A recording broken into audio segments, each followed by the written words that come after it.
sampai kepada orang-orang kafir yang menyatakan diri masuk Islam, Pak.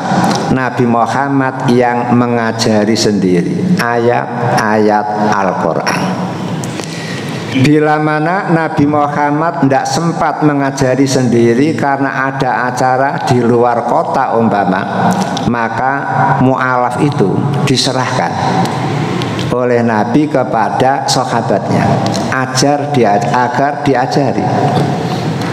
Sehingga pada zaman Nabi Muhammad orang-orang Islam itu tidak ada yang buta huruf Al-Quran. Semuanya melek huruf Al-Quran. Karena memang ini tugas Nabi Muhammad. Kalau ada umatnya kok belum bisa membaca Al-Quran, berarti Nabi Muhammad belum tuntas melaksanakan tugasnya. Nanti kalau LPG repot.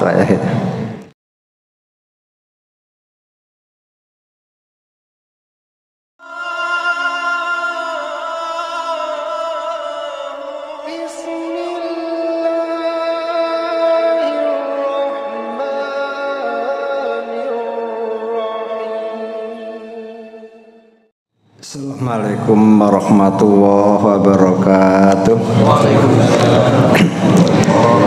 Bismillahirrahmanirrahim. Alhamdulillahi rabbil alamin. Wassalatu wassalamu ala nabiyyinal amin Muhammadin wa alihi wa sahbihi ajma'in, amma ba'du. Hadirin Bapak Ibu jamaah sholat subuh rahimakumullah. Di pagi hari ini saya akan membacakan surat Al-Jum'ah, surat yang ke-62.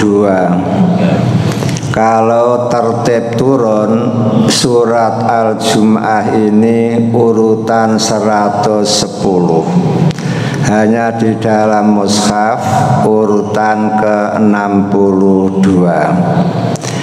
Dan yang akan saya bacakan adalah ayat yang kedua. A'udzu billahi minas syaitonir rajim. Huwaladzi, dialah Allah, ba'asa yang mengutus Allah, fil ummiyina, di kalangan orang-orang ummi, orang yang tidak pandai menulis, orang yang tidak pandai membaca tulisan. Rasulan, seorang utusan, minhum, dari kalangan mereka. Ya celu, membacakan Rasul, alaihim, atas mereka, ayatihi, akan ayat-ayat Allah. Wa yuzaki, dan membersihkan Rasul, him, kepada mereka. Wa yu'allimu, dan mengajarkan Rasul, hum, kepada mereka, Alkitab, akan Al-Quran, wal hikmata, dan hadis. Wa ingkanu, dan sungguh ada mereka, min qablu, dari sebelumnya, lafi dholalin, sungguh di dalam kesesatan, mubinin, yang nyata. Ayat ini mengandung 3 poin. Poin pertama, huwaladzi ba'asa fil ummiyina rasulam minhum, terutusnya Nabi Muhammad di kalangan orang-orang yang buta huruf, dan Nabi Muhammad dari mereka sendiri. Minhum berarti pribumi, bukan pendatang, bukan orang asing. Beda dengan Nabi Lot, Beda pula dengan Nabi Ibrahim. Kalau Nabi Ibrahim orang Irak, kalau Nabi Lot orang Irak, namun berkelana sampai Sodom dan Gomorrah. Itu tempatnya Nabi Lot. Nabi Ibrahim di Palestina sampai di Mekah. Karena hijrahnya Nabi Ibrahim itu bersama dengan ponakannya yang bernama Lot. Nabi Lot itu keponakan Nabi Ibrahim. Lah Nabi Muhammad itu asli kelahiran Mekah dan ditugaskan oleh Allah pertama kali di Mekah, dan pada waktu itu kala masyarakat Mekah adalah ummiyin, sehingga Nabi Muhammad mengatakan inna ummatun ummiyah la naktubu wa la naksibu. Kami adalah umat yang buta huruf, yang tidak pandai menulis, juga tidak pandai ilmu hisab, tidak bisa menghitung. Itu zaman dulu. Namun setelah perkembangan luar biasa hebatnya umat Nabi Muhammad, karena Nabi terutus kafatan linnas, untuk seluruh umat manusia. Kemudian Nabi Muhammad pernah ditanya oleh seorang sahabat, man antum, wahai Rasul, siapa anda itu? Ternyata Nabi Muhammad menjawab, ana dakwatu Ibrahim, saya ini hasil doanya Nabi Ibrahim. Jadi Nabi Muhammad terutus itu hasil doa Nabi Ibrahim. Hal itu jenengan bisa lihat dalam surat Al-Baqarah, surat yang kedua.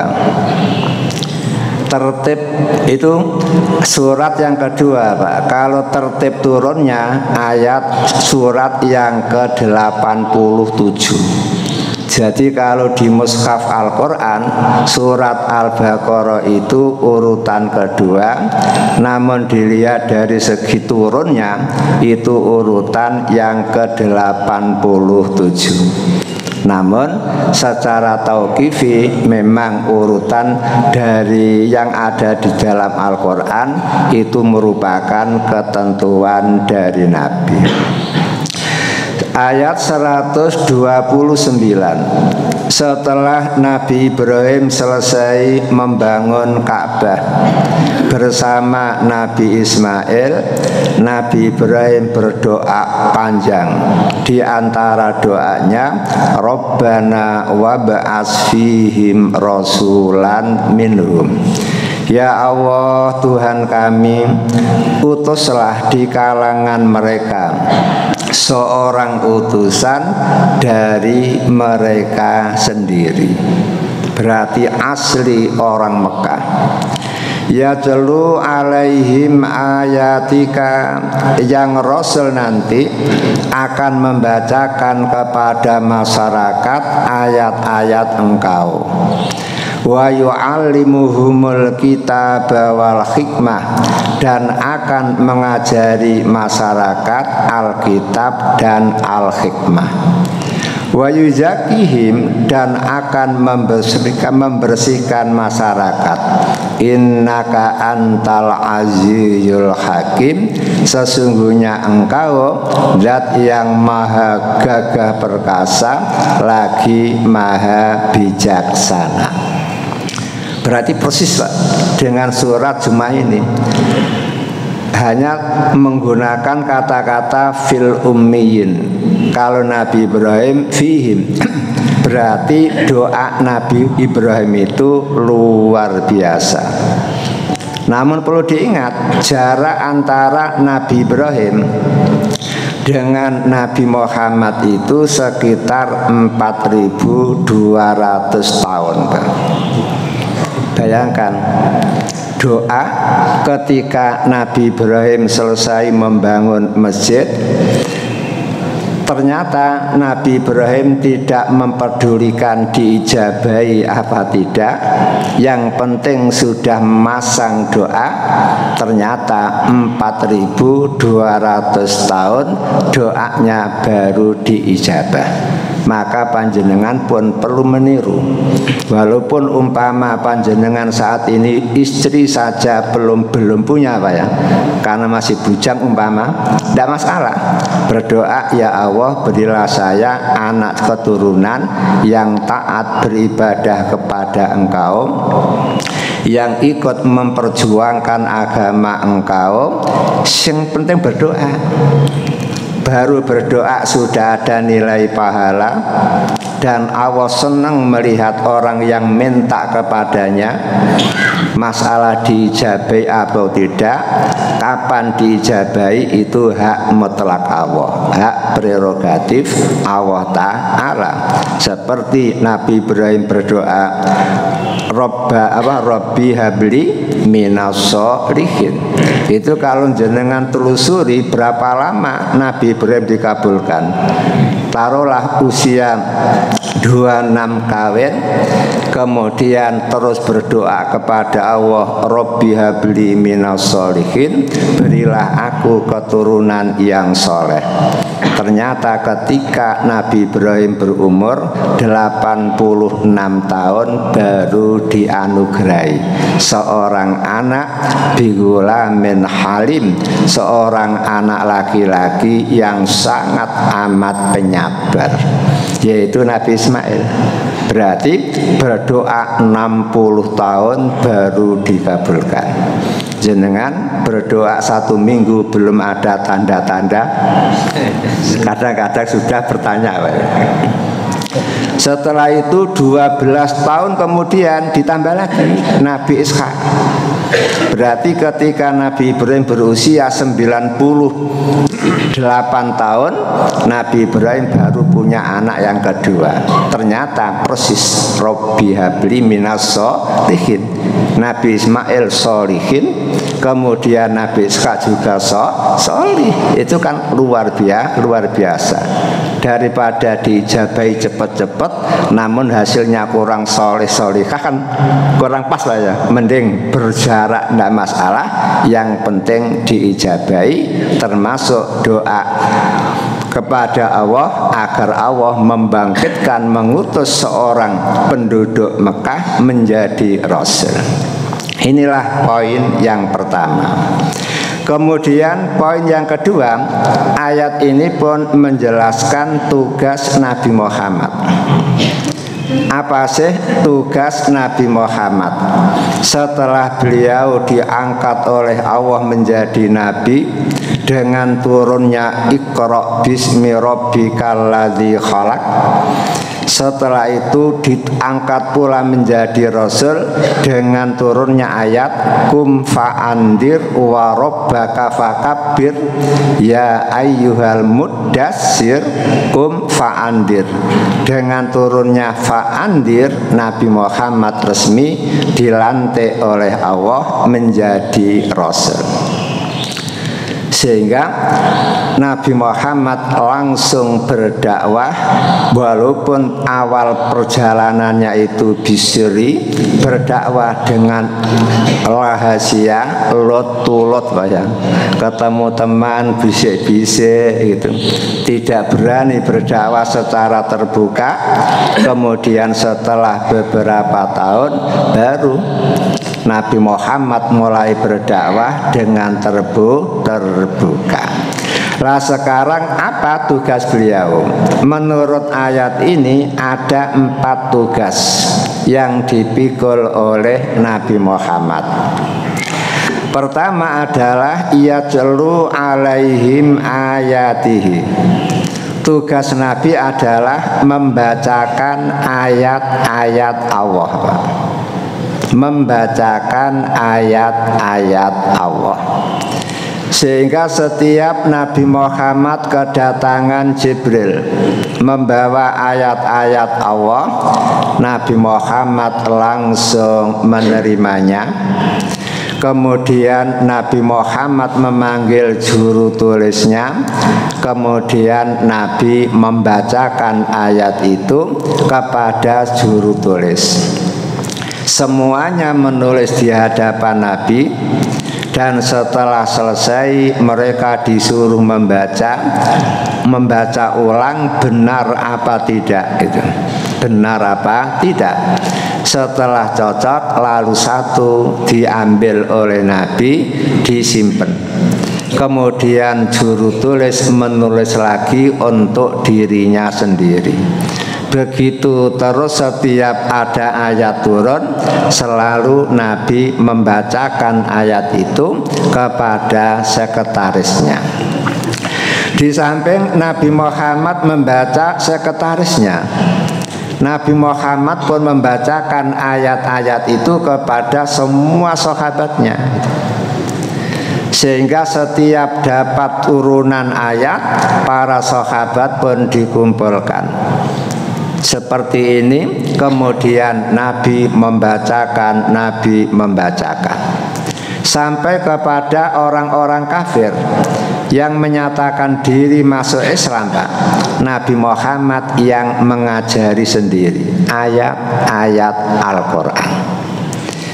Bila mana Nabi Muhammad tidak sempat mengajari sendiri karena ada acara di luar kota umpama, maka mu'alaf itu diserahkan oleh Nabi kepada sahabatnya agar diajari.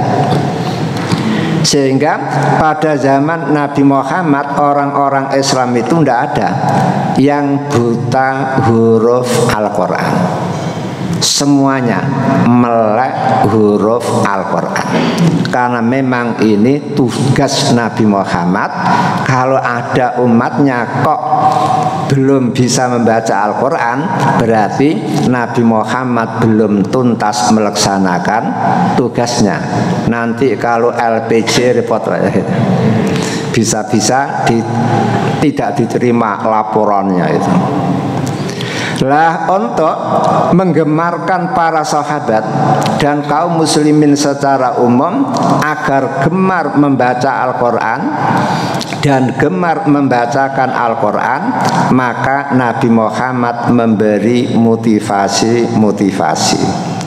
Di antaranya apa? Nabi Muhammad mengatakan, "Man qara'a harfan min kitabillah falahu hasanatun wal hasanatu bi asri amsalihha." Hadis riwayat Imam Tirmidzi. Siapa yang membaca satu huruf dari Al-Quran, maka dia akan memperoleh satu kebaikan. Dan satu kebaikan itu dilipat gandakan oleh Allah minimal 10 kali. Pertengahan 700 ila ada'afin kasirah, Pak. Kalau Allah melipatkan, Pak, tapi di hadis lain, Pak, ya, bukan tentang membaca itu. Lebih itu. Kalau membaca Al-Quran satu huruf saja sudah memperoleh 10 kebaikan. Sehingga ketika panjenengan mengucap alif, lam, mim, berarti panjenengan sudah ngantongi pahala 30. Lumayan kan? 30 poin. Kemudian kalau panjenengan membaca Bismillahirrahmanirrahim 19 huruf, berarti panjenengan sudah mengantongi 190 kebaikan.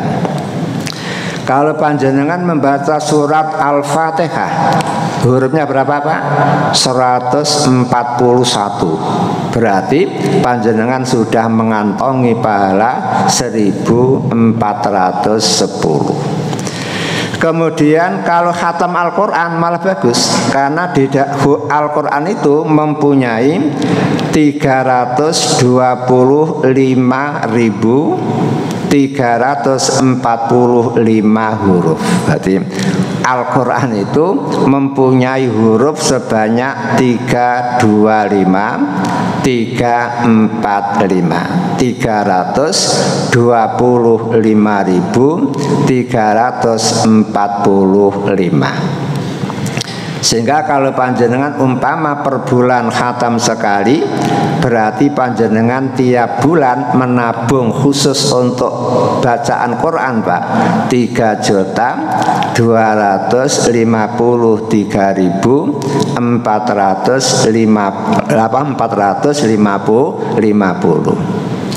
Mungkin ada orang ngomong, Pak, wong ibadah kok ngitung pahala loh. Enggak apa-apa.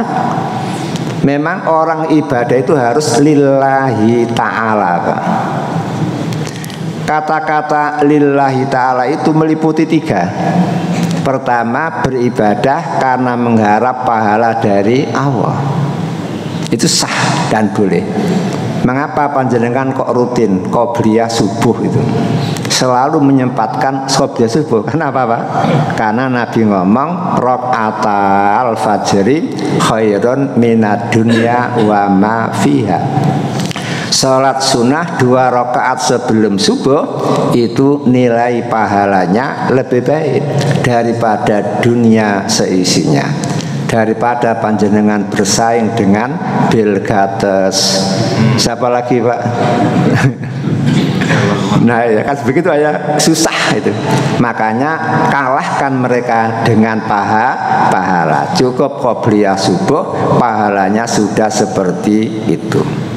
Kemudian membaca kulhu 10 kali saja, panjenengan sudah dibangunkan oleh Allah istana di dalam surga. Itu kan luar biasa. Makanya bersainglah di dalam urusan pahala. Dengan demikian maka boleh orang beribadah mengharapkan pahala dari Allah. Yang tidak boleh itu apa? Aktif ikut jamaah Jum'ah, datang paling awal itu, pulang paling akhir. Setelah ditanya, Cak ngapain? Sampean kok aktif sekali, Jumatan paling awal, pulang paling akhir. Ben dipek mantu takmir masjid. Itu kan namanya apa? Bukan lillahi ta'ala. Ada kepentingan dunia, ada kepentingan terhadap orang lain, bukan karena Allah. Kemudian termasuk lillah adalah beribadah agar selamat dari hukuman Allah. Seperti panjenengan lah itu. Walaupun pergi tetap sholat. Tetap sholat. Ketika tanya oleh teman, Bu ngapain? Pergi kok repot-repot sholat itu. Jenengan menjawab, masalah kakum fi sakor qalu lam naku minal musallin, agar kami tidak dimasukkan ke neraka sakor.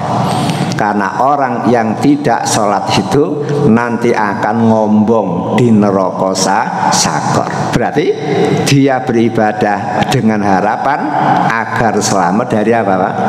Hukuman Allah, siksaan Allah. Kemudian yang paling puncak, yang ketiga, yaitu beribadah semata-mata mencari ridho dari Allah. Ya betaguna fadlan minallah wa ridwana. Ini yang paling tinggi. Namun ketiga-tiganya lillah, Pak, termasuk karena Allah semata. Makanya menghitung pahala membaca Quran itu oke saja. Bahkan Nabi Muhammad pernah setelah selesai sholat jamaah Isya, Pak, Nabi Muhammad pun memberi wejangan. Ketika itu beliau mengatakan, ayak jizu akadukum ayak qira'a bisulusil Quran fi lailatin. Wahai para sahabat, apakah kalian merasa abot, berat kalau tiap malam itu membaca 1/3 Al-Quran? Ternyata para sahabat menjawab, ayyuna yuti kudzalika, bi siapa bi di antara kami yang mampu tiap malam membaca 10 juz. Kalau hanya sesekali oke, Bi. Namun rutin itu yang repot itu. Tidak ada Bi yang mampu, Bi. Kata Nabi, Qul huwallahu ahad hingga akhir, itulah sulusul Quran, sepertiga Al-Quran. Berarti apa? Cukup setiap mau tidur membaca kulhu 1 kali sudah sama dengan apa? Sepertiga Al-Quran. Kalau mau menambah 3 kali berarti pas khatam Al-Quran. Kemudian kalau menambah sampai 10 kali ada jaminan punya rumah istana Pak di dalam surga. Makanya ketika Nabi matur semacam itu, Umar ngomong bi idzan nuksiru. Kalau hanya 10 kali sudah dapat istana di dalam surga, kami akan memperbanyak. Apa jawab Nabi? Allahu aksar.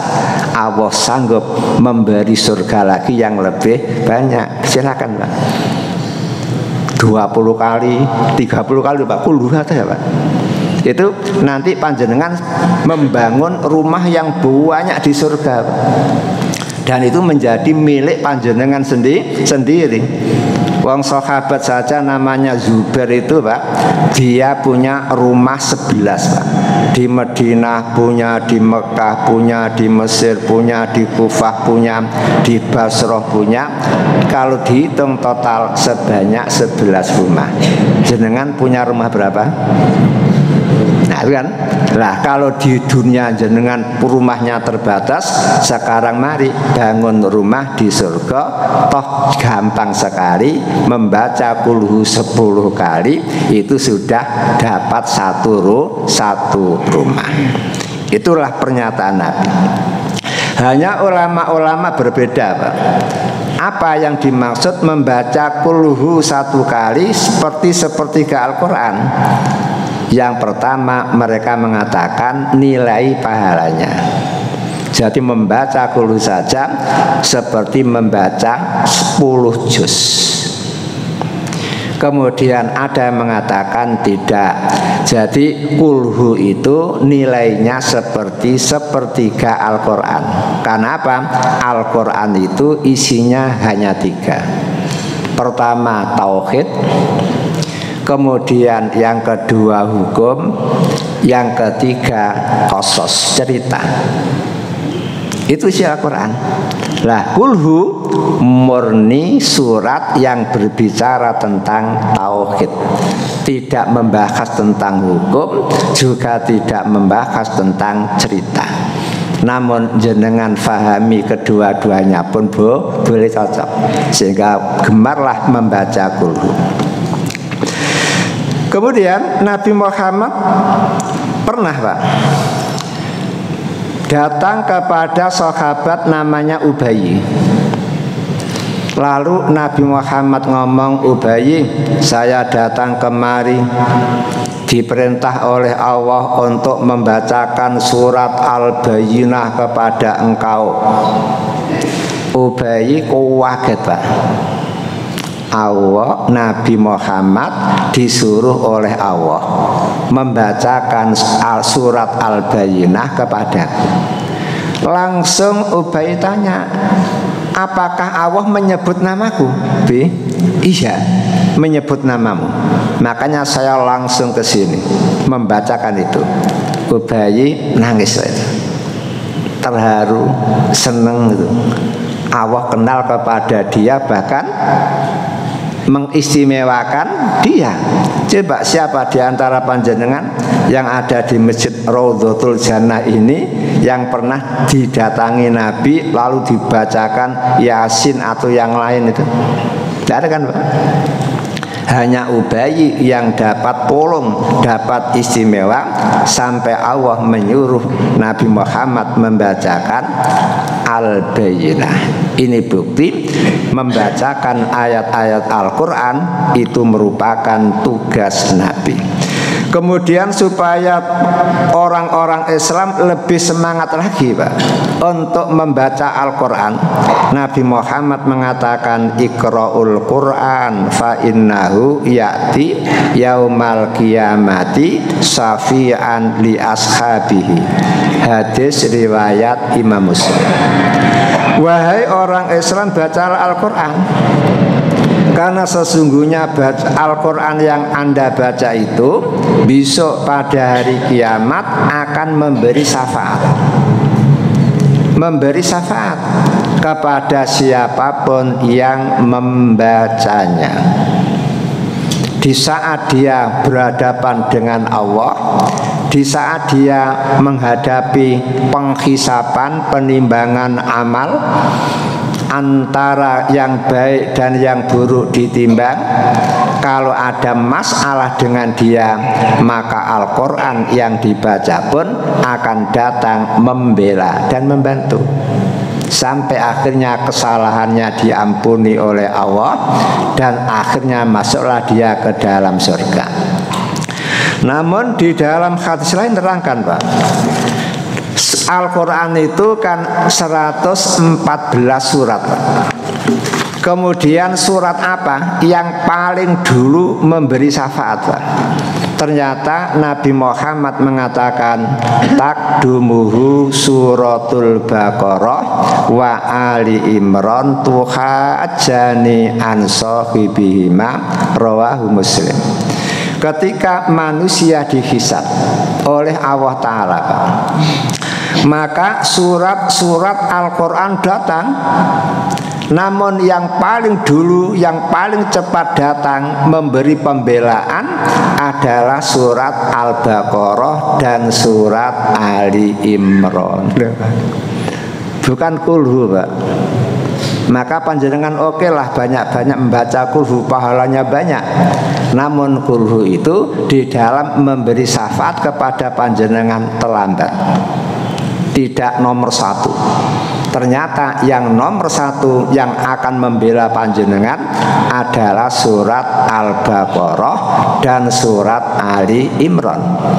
Padahal secara umum orang Islam lebih males ya membaca Baqarah, terlalu panjang kan begitu tuh. Malas membaca Ali Imran gitu. Yang disenangi apa? Juz amma gitu. Karena pendek-pendek dan itu pun surat-surat untuk sholat bagus. Namun lebih bagus lagi apa? Khatmul Quran. Sehingga panjenengan harus mempunyai program minimal Pak 3 bulan itu khatam sekali. Kalau tidak bisa ya sebulanlah sekali. Kalau masih kurang 3 minggu 1 kali. Kalau masih kurang ya 2 pekan 1 kali. Kalau masih kurang ya 1 minggu 1 kali. Kemudian kalau kurang maksimal 3 hari Pak, 1 kali khatam. Tidak boleh lebih kata Nabi. Tidak boleh lebih. Mungkin jangan ngomong Pak Imam Syafi'i itu kalau Ramadan kan menghatamkan Quran 60 kali itu. Padahal Nabi ngomong tidak boleh kurang dari 3 hari 1 kali khatam. Jawaban Imam Syafi'i apa? Iya, kalau di bulan-bulan yang lain 3 hari 1 kali khatam itu paling cepat. Tidak boleh lebih. Tidak boleh apa? Tidak boleh 2 hari atau 1 hari boleh.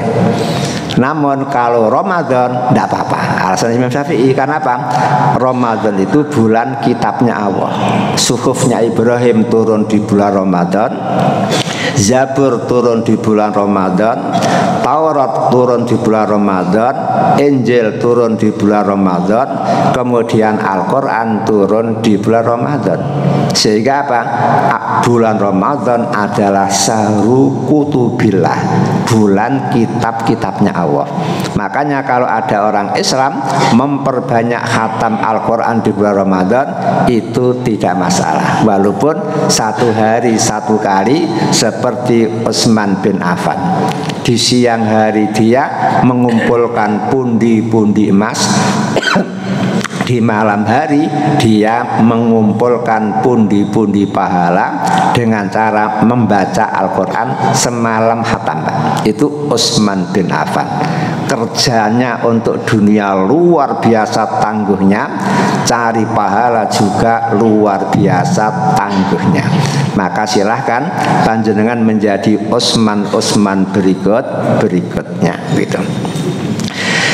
Kemudian Nabi Muhammad pun mendorong pada kita untuk sering-sering membaca Al-Quran. Karena apa? Besok pada hari kiamat, Pak, panjenengan kalau divonis oleh Allah masuk neraka, masuk surga, itu diperintah sambil masuk sambil membaca Al-Quran. Sehingga Nabi Muhammad dalam hadis Imam Abu Dawud, Tirmidzi dan hadisnya sahih, yuqalu li sahibil Quran iqra wartaqi. Besok pada hari kiamat orang-orang pemilik Al-Quran diperintah oleh Allah, iqra, baca Al-Quran, wartaqi, lalu naiklah. Karena surga kan 100 lantai, naiklah. Waratil, bacalah Al-Quran secara tartil. Apa tartil? Membaca dengan tenang, mendatangkan hak-hak huruf. Panjang harus dipanjangkan, pendek ya harus dipendekkan. Kemudian hak ya dibaca hak, kho dibaca kho, ain dibaca ain, hamzah ya dibaca hamzah. Ini namanya apa? Mendatangkan hak-hak huruf sambil tadabbur, merenungi gitu. Itu namanya tartil, Pak.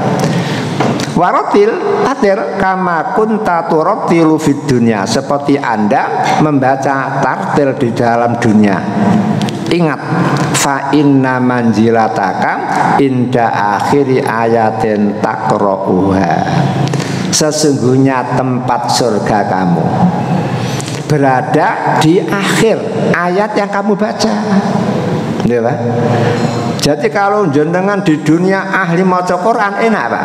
Sambil bergerak menuju ke surga, lantai pertama membaca Quran, lantai kedua terus saja. Begitu bacaan panjenengan habis, disitulah tempat surga panjenengan. Makanya kalau panjenengan di dunia biasa mengkhatamkan Quran, maka besok ketika naik ke surga itu lancar, Pak, dan bisa melampaui lantai 10, lantai 20 terus saja gitu. Namun kalau seumur-umur yang dibaca kulhu saja, khawatir, Pak. Jangan-jangan baru sampai emperan sudah habis gitu. Kalau sudah habis berarti apa? Dia ngemper saja. Makanya mumpung gitu, mumpung masih punya kesempatan, banyak-banyaklah membaca Al-Quran. Lah gara-gara, Pak, gara-gara Nabi Muhammad memberi motivasi semacam ini, ternyata para sahabat telah satu-satunya orang yang paling gemar membaca Al-Quran. Kemudian kapan pihak para sahabat membaca Quran? Rata-rata para sahabat itu membaca Quran selesai sholat isya. Karena mereka tidak terganggu oleh TV, oleh sinetron, oleh HP, Pak, ya. Tidak terganggu lagi oleh lampu listrik. Sehingga habis sholat isya pulang, kemudian masuk rumah gelap gulita, beliau berbaring sambil membaca Al-Quran, Pak. Itu tiap rumah, Pak, banyak orang yang baca Quran. Sehingga orang-orang asing yang masuk Madinah, Pak, dari kejauhan yasma'u dawiyan kadawi nakhli. Baru mendekati Madinah saja, Pak, para musafir itu sudah mendengar suara dawiyun. Apa dawiyun itu? Ngung ngung ngung ngung kadawi nakhli, seperti dengungan tawon. Makanya kalau ada orang namanya dawiyah berarti apa? Dengungan itu. Seperti dengungannya lebah itu. Wung wung itu karena apa? Tiap rumah ada suara Quran. Saut menyahut, Pak. Bayangkan itu kan luar biasa. Sekarang jarang kan? Yang ada apa? Tiap rumah ada suara TV, ada suara nyanyian. Kalau dulu ndak, seperti dengungannya itu. Makanya Nabi Muhammad sendiri Pak, kan biasa jalan-jalan malam seorang diri. Nabi Muhammad tahu, oh ini rumahnya sahabatku A, karena itu Pak, karena kurungu suaranya. Kemudian lanjut, ada suara ini, oh, ini rumahnya sahabatku ini gitu. Namun ada satu sahabat Pak, yang ketika membaca Al-Quran di malam hari, Nabi Muhammad langsung duduk bersimpuh di emperan rumah sahabat itu. Namanya Abu Musa Al-Asy'ari. Sampai berjam-jam dia membaca Quran, berjam-jam pula Nabi duduk mendengarkan bacaan dia. Setelah subuh datang, Nabi Muhammad sholat jamaah subuh. Kemudian setelah selesai sholat jamaah subuh, Nabi Muhammad mendekati Abu Musa Al-Asy'ari. Hei Abu Musa, tadi malam aku mendengarkan bacaan Quran kamu, luar biasa. Luar biasa. Kata Abu Musa, Bibi, seandainya saya tahu panjenengan mendengarkan bacaan Quranku, yakin aku akan membaca yang lebih merdu lagi. Apa kata Nabi? Lakot utita mijmaron mimmazamiri ali Daud. Wahai Abu Musa, memang kamu ini diberi suara indah seperti Allah memberi suara indah Nabi Daud. Nabi Daud itu Pak, kalau membaca Zaburnya Pak, burung-burung banyak yang ikut mendekat Pak, menikmati. Angin-angin pun menikmati. Sampai pohon-pohon yang ada di sampingnya pun menikmati bacaan Nabi Daud. Maka panjenengan harus mengarahkan putra-putri panjenengan yang punya suara emas itu jangan hanya untuk nyanyi. Suara emas bahasa apa? Digunakan untuk membaca Al-Quran. Bukankah Nabi ngomong laisa minna man lam yuwonni bil Quran, tidak termasuk umatku kalau dia tidak mau membaca Al-Quran dengan suara emasnya. Kalau mau Quran haragadak saenake gitu, ketika nyanyi Masya Allah luar biasa. Inilah tugas Nabi yang pertama. Kemudian tugas Nabi yang kedua apa? Ta'limul Quran, mengajarkan Al-Quran. Setelah Nabi Muhammad membacakan ayat per ayat kepada para sahabat, kemudian sekarang Nabi Muhammad mengajarkan isi kandungan Al-Quran. Mengapa perlu mengajarkan isi kandungan Al-Quran? Iya Pak, Al-Quran kan hudan, petunjuk, pedoman hidup. Mana mungkin kita bisa hidup berpedoman dengan Al-Quran? Mana mungkin kita bisa hidup mengikuti ketentuan-ketentuan Al-Quran kalau kita tidak mempelajari isi kandungannya? Al-Quran adalah furqan, pembeda yang membedakan ini hak, ini batil, ini halal, ini haram, ini hakku, ini hakmu, ini istriku, ini istri orang lain. Mana mungkin panjenengan bisa membedakan itu kalau panjenengan tidak mengkaji, tidak mengerti isi kandungan Al-Quran. Al-Quran adalah dzikrun, peringatan. Mana mungkin orang bisa sadar dari kelalaiannya, sadar dari kejahatannya kalau tidak pernah mempelajari Al-Quran. Kan begitu. Al-Quran adalah mau'idhah, pitutur Allah. Mana mungkin orang bisa mengetahui apa saja mau'idhah Allah kalau dia tidak mengkaji isi kandungan Al-Quran.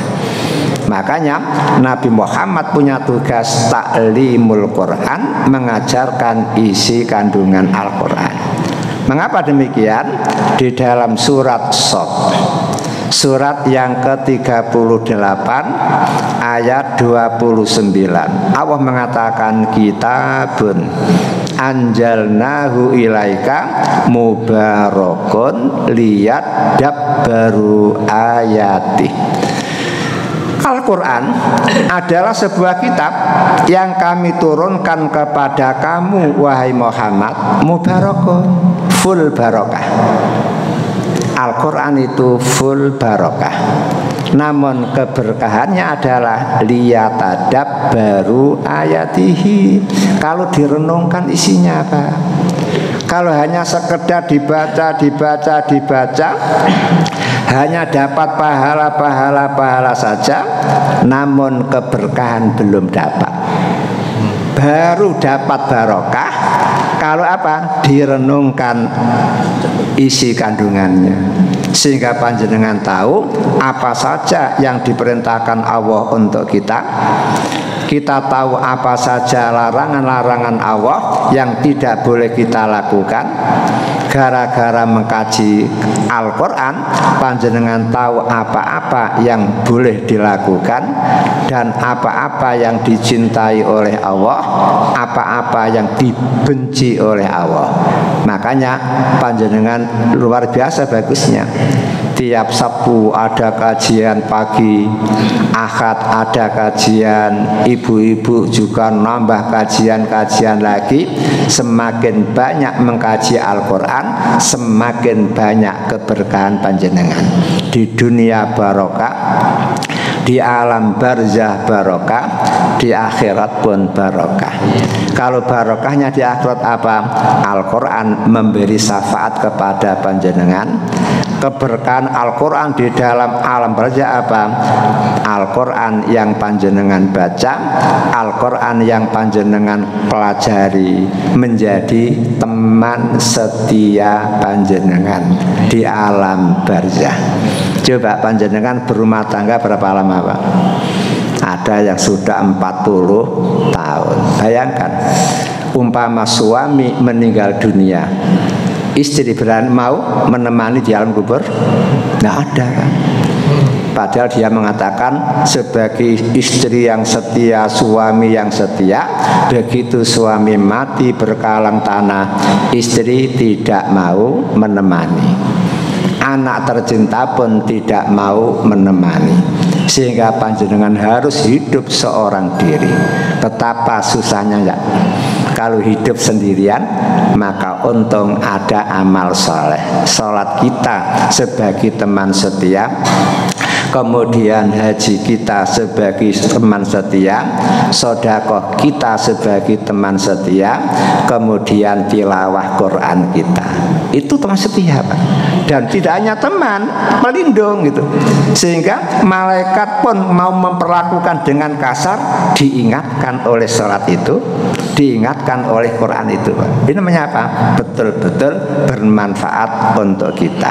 Makanya Nabi Muhammad memberi dorongan kepada kita, man salaka thariqan yaltamisu fihi ilman sahhalallahu lahu thariqan ilal jannah. Siapa yang berjalan di suatu jalan untuk mencari ilmu, seperti panjenengan lah dari rumah ke sini kan berjalan untuk thalabul ilmi, maka Allah berjanji akan mempermudah langkah panjenengan menuju ke surga. Karena jembatan yang ada di atas neraka jahanam menuju ke surga itu tidak 1 kilo 2 kilo, tidak seperti jembatan Suramadu. Berapa panjangnya Pak? 5 kilo. Nah ya hanya itu perjalanan yang lama. Makanya kelompok pertama orang Islam yang masuk surga lewat situ Al-Barqi, seperti kilat kan, 1 detik menempuh jarak 300.000 kilo.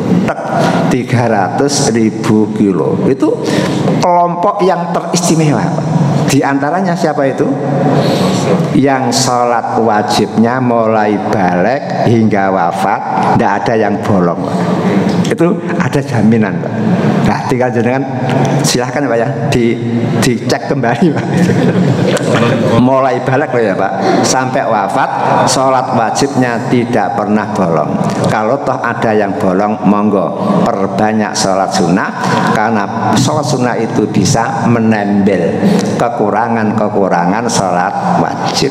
Kemudian kelompok yang kedua qardik seperti angin, kelompok yang ketiga kapoiri seperti burung, kelompok yang keempat seperti al-jariyu lari cepat, kemudian kelompok kelima al-masyu jalan biasa, yang paling akhir Pak habwan merangkak Pak. Nah, ini beratnya Pak, di atas jembatan, di atas neraka jahanam kok merangkak Pak. Kira-kira bagaimana nasibnya? Makanya Allah berjanji kalau panjenengan rutin ikut kajian-kajian semacam ini, maka langkah panjenengan akan mempermudah panjenengan melangkah ke surga. Bahkan Nabi Muhammad mengatakan sebagai dorongan Pak, bahwa Nabi Muhammad mengatakan itu Pak, man ja'ahu ajaluhu wa huwa yatlubul ilma laqiya wa huwa lam yakun bainahu wa bainan nabiyyin illa darajatin nubuwah rawahu Tabrani. Nabi Muhammad mengatakan, barang siapa ajalnya datang di saat mengikuti kajian atau berangkat kajian atau pulang dari kajian, ajal datang, maka dia akan memperoleh derajat surga seperti derajatnya para nabi. Itulah. Iman jenengan tidak seperti imannya para nabi, ibadah panjenengan tidak seperti ibadahnya nabi, perjuangan panjenengan tidak seperti perjuangan para nabi, hanya karena pas wafat di saat thalabul ilmi, entah berangkatnya, entah pulangnya, entah ketika tengah-tengah ngaji kena serangan jantung gitu. Ya sudah, hebatnya luar biasa, dapat bonus memperoleh tempat surga seperti tempatnya para nabi. Itulah semuanya memberi dorongan kepada kita untuk taklim. Namun ada ulama paham Pak, seumur hidup orang Islam itu minimal Pak pernah mengkhatamkan ngaji Quran Pak. Kalau mengkhatamkan moto bahasa Pak ya, mengkhatamkan mengaji Al-Quran itu yang perlu. Makanya panjenengan perlu Pak tiap hari membaca sendiri Pak, satu lembar baca lafadznya, baca terjemahannya. Itu butuh itu Pak, butuh waktu 20 bulan kurang satu hari Pak. 20 bulan kurang 1 hari khatam itu Pak. Kalau jangan rutin 1 hari baca 1 halaman plus baca terjemahannya, berarti apa? Panjenengan sudah pernah mengkhatamkan, mengkaji Al-Quran. Kemudian yang ketiga, ta'limul hikmah. Tugas Nabi Muhammad adalah mengajarkan al-hadis Pak. Mengapa al-hadis? Iya, karena Al-Quran itu banyak berbicara tentang secara umum, maka taksisnya berada di dalam hadis. Al-Quran banyak berbicara secara mutlak, kemudian muqayyadnya ada di dalam hadis. Kemudian Al-Quran banyak berbicara tentang mujmal secara global, kemudian mubayyannya ada di dalam hadis. Sehingga hadis tetap wajib untuk dipelajari, dan itu tugas Nabi. Kemudian apa perbedaannya? Podo Pak, apapun yang diucapkan Nabi adalah wahyu, ma yantiku anil hawa in huwa illa wahyun yuha. Hanya bedanya apa? Al-Quran wahyu Allah, hadis wahyu dari Allah. Namun Al-Quran itu lafadznya, maknanya langsung dari Allah. Itu Al-Quran Pak. Sehingga seperti ini Pak, udah tolong ini bacakan. Itu namanya apa? Seperti Al-Quran Pak. Kalau hadis enggak, pengertiannya dari Allah, bahasanya bahasa Nabi sendiri, Nabi yang membahasakan. Makanya al-hadis tidak mukjizat, sehingga banyak orang-orang bisa memalsukan hadis. Karena apa? Hadis itu bahasanya bahasa Nabi. Nabi manusia, sehingga orang bisa membuat hadis palsu. Sehingga anak-anak muda pun bisa membuat hadis. Apa itu? As-sijar jannatur rijal. Merokok itu surga dunianya remaja. Makanya remaja Indonesia ranking 1 aja. Remaja yang paling tinggi membakar uang tiap tahun, Pak. Uang yang dibakar oleh remaja itu 24,7 triliun tiap tahun, Pak. Itu di koran itu, Pak. Ranking 1, Pak. Kalau tidak ingin bukti silakan pas istirahatnya anak sekolah, Pak. Mereka di warung cangkruk sama rokokan, Pak. Dulu gitu. Kemudian anak yang puber pun punya hadis, Pak. An-nadru ila wajhil jamil sodakotun. Melirik cewek cantik itu sodakoh, itu ada pahala. Berarti melirik cewek jelek dosa. Itulah buat itu. Makanya kalau Al-Quran mukjizat, karena apa? Maknanya dari Allah, lafadznya pun dari Allah, bukan buatan Nabi Muhammad. Kalau hadis itu maknanya dari Allah, namun bahasanya Nabi Muhammad sendiri. Namun al-hadis tetap wajib dipelajari. Karena apa? Al-Quran banyak berbicara secara global, rinciannya di dalam hadis. Contoh, aqimus sholat, dirikan sholat, titik. Di dalam Al-Quran diterangkan bagaimana cara sholat, tidak ada. Paling-paling warrukais sujud, ada ruku, ada sujud. Moco opo juga dia terangkan. Makanya Nabi Muhammad menjelaskan sholat yang wajib itu hanya 5 kali. Kan begitu, sehari semalam. Adapun selain 5 kali itu masnunatun, sebagai sholat sunnah atau tatawu. Kemudian caranya pun sudah dijelaskan di dalam hadis. Wa atu zakah, datangkan zakat. Al-Quran tidak menjelaskan rincian-rinciannya, apa saja yang harus dizakati, kemudian berapa persen yang harus dizakatkan. Nabi Muhammad menjelaskan kalau tanaman maka zakatnya berapa, Pak? Al-khumus atau al-usru, 10% atau 5%. Bergantung pakai hujan murni apa irigasi yang ada biayanya. Kemudian berapa yang sudah wajib dizakati bila mencapai nisab. Kemudian beda dengan zakat harta. Kalau harta zakat harta 2 syaratnya itu nisabun, mencapai nisab. Kalau panjenengan punya tabungan hari ini, bulan ini sudah punya tabungan seharga emas 85 gram, Pak. Antam, Pak, ya, berarti 1.402.000 lah per gramnya. Lah kalau sudah 1 nisab jenengan tengeri, Pak. Berarti kapan zakatnya? Tahun depan, hari ini, bulan ini, tapi pakai bulan komariah, Pak. Iya. Kalau jenengan kok apalnya samsiah ya boleh, tapi dipercepat 11 hari. Taruhlah umpama jenengan mencapai punya uang 1 nisab, taruhlah 1,50 juta umpama. Kemudian bulan 11 Desember, berarti besok tanggal 1 Desember tahun depan kok masih utuh, tidak kurang, bahkan bertambah, berarti sudah wajib mengeluarkan zakat.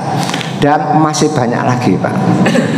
Contoh-contoh yang lain seperti ini di dalam Al-Quran. Allah Ta'ala mengatakan wa man qatala mu'minan khata'an fatahru raqabatin mu'minah wadiyatun musallamatun ila ahlihi. Siapa yang membunuh orang mukmin dengan tidak sengaja, nembak burung lah kok kena teman lalu mati, maka dia wajib memerdekakan budak perempuan yang beriman. Yang kedua, dia wajib membayar denda. Al-Quran hanya menyebut membayar denda. Penjelasannya apa di hadis? Nabi Muhammad mengatakan denda diatul khotoi, denda pembunuhan dengan tidak sengaja adalah 100 ekor onta. Tiap 20 umurnya beda, Pak. 20 ekor umur 1 tahun masuk tahun yang kedua.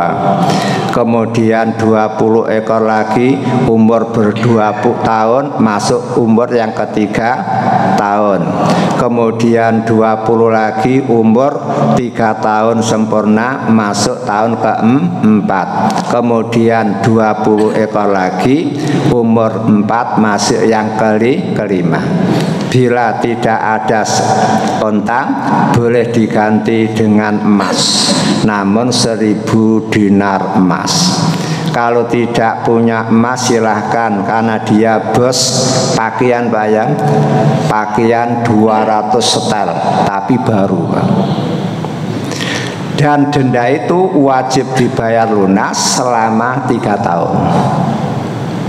Bila yang membunuh itu orang fakir, wajib ditanggung satu keluarga. Bila satu keluarga kok fakir, maka wajib ditanggung satu marga. Marga Harahap, marga apa lagi, Pak? Nasution, marga At-Tahiriyah, marga Galuh. Satu itu, Pak. Bila satu marga pun miskin, maka pemerintah wajib membantu, sehingga keluarga korban tidak dirugikan. Itulah, Pak, mahalnya nyawa dalam pandangan Islam. Sehingga orang Islam tidak boleh main nyawa, Pak, ya. Sehingga ada sahabat ngomong, Bi, saya baru saja menceraikan istri, Bi. Loh, kenapa? Adem-adem kok menceraikan istri, Bi. Untuk mengapa? Jenengan tidak perlu tahu. Oh iya, fahim tuh, aku ngerti itu. Berarti apa, Pak? Dia pulang dari sawah, bawa pacul, masuk ke rumah, buka kamar, ternyata istrinya klon dengan laki-laki lain. Nah, coba, Pak. Iya, Pak. Apa menggunakan jurus pacul? Jangan. Kok main hakim sendiri? Bagaimana? Lapor polisi? Tidak bisa. Karena apa? Harus ada 4 saksi. Apa? Daripada begitu, darah kipas cari angin gitu, bojo lepas cari yang lain, PPN begitu. Begitu saja. Jadi jangan dikotori tangan dengan apa? Darah. Apa artinya? Istri seperti itu masih dibela sehingga harus membunuh pelakunya, itu kan bahaya, urusannya berat itu. Karena apa? Membunuh dengan sengaja itu hukumannya 5 kan. Wa man qatala mu'minan muta'ammidan fajazaa'uhu jahannam. Pertama jahanam, kedua khalidan fiha, kekal. Kemudian yang ketiga ghadibawa, dimurka Allah. Yang keempat wala'nat. Kemudian yang kelima wa'adalahu adzaban azimah, diberi siksaan yang sangat berat. Makanya jangan sampai ada orang yang nekat membunuh orang lain. Bahayanya luar biasa. Kemudian yang terakhir, Pak, yang keempat adalah tazkiyatul ummah wa yuzakihim. Nabi Muhammad bertugas untuk membersihkan umat. Apanya yang bersihkan? Pertama, akidahnya, Pak. Akidah harus suci, harus bersih, jangan sampai terkotori. Makanya ketika Nabi Muhammad dalam perjalanan pulang, Nabi Muhammad bermalam di jalan, lah kok malam hari hujan lebat, Pak. Setelah subuh, Nabi Muhammad sholat sama subuh. Lalu Nabi Muhammad tanya, hal tadrun ma qala rabbukum. Wahai jamaah subuh, tahukah kalian apa yang diucapkan oleh Allah hari ini, pagi ini? Para sahabat mengatakan, ngapunten bi, Allah dan Rasulnya yang tahu. Kemudian Nabi Muhammad ngomong, Allah Ta'ala matur, asbaha min ibadi mu'minun bi wa kafirun. Di pagi hari ini hambaku terbagi dua. Yang satu, orang hambaku yang beriman kepadaku. Yang kedua, hambaku yang kufur kepadaku. Siapa yang pagi hari ini ngomong, oh tadi malam hujan karena rahmat Allah, karena karunia Allah, berarti dia mukmin kepadaku, kufur kepada perbintangan. Namun kalau pagi hari ini dia mengatakan, oh tadi malam hujan turun karena bintang itu di sana, karena itu di sana, maka orang semacam itu dinyatakan kafir kepada Allah, beriman kepada kawakib, bintang-bintang. Begitu Pak ya. Itu pandangan tauhid Pak. Makanya kalau jenengan ditanya, siapa di masjid ini yang paling ganteng sendiri? Kalau ditinjau hati aku tidak boleh ngomong, oh Pak ini tidak boleh. Kenapa? Tidak ada orang ganteng dengan sendirinya. Semua orang ganteng Allah yang membuatnya. Tidak ada perempuan cantik dengan sendirinya. Kalau ada perempuan cantik, memang Allah yang membuat dia cantik begitu. Tidak ada begitu. Makanya godhong apa sing ombo dhewe? Tidak ada. Semua godhong gede Allah yang menggedekan. Itu kalau tidak tahu begitu Pak. Tidak boleh godhong gedang, godhong sente, tidak bisa. Harus semua godhong Allah yang membuat lebar. Tidak ada dengan sendirinya. Kemudian peristiwa lagi yang kedua Pak, anak Nabi Muhammad yang bernama Ibrahim meninggal dunia. Dilalah pas waktu itu terjadi gerhana matahari total Pak. Masa Allah masyarakat Madinah kacau Pak. Oh gara-gara anak wong gede meninggal dunia, sampai matahari pun ikut berbilasung kawah. Lah kepercayaan semacam itu salah dalam pandangan Nabi. Akhirnya masyarakat dikumpulkan, diberitahu, wahai para jamaah, matahari dan rembulan itu merupakan tanda-tanda kekuasaan Allah. Matahari rembulan tidak mengalami gerhana karena matinya seseorang atau karena hidupnya seseorang. Namun semuanya itu terjadi karena kehendak Allah. Bukti Allah Maha Kuasa. Makanya apabila Anda melihat terjadinya gerhana, banyak-banyaklah zikir kepada Allah, salatlah, bertasbihlah, beristighfarlah, dan banyak-banyak bersedekah. Karena jangan-jangan terjadinya gerhana itu disusul oleh terjadinya hari kiamat, atau paling tidak setelah terjadinya gerhana diiringi oleh malapetaka. Lah kalau itu betul terjadi tidak apa-apa. Kenapa?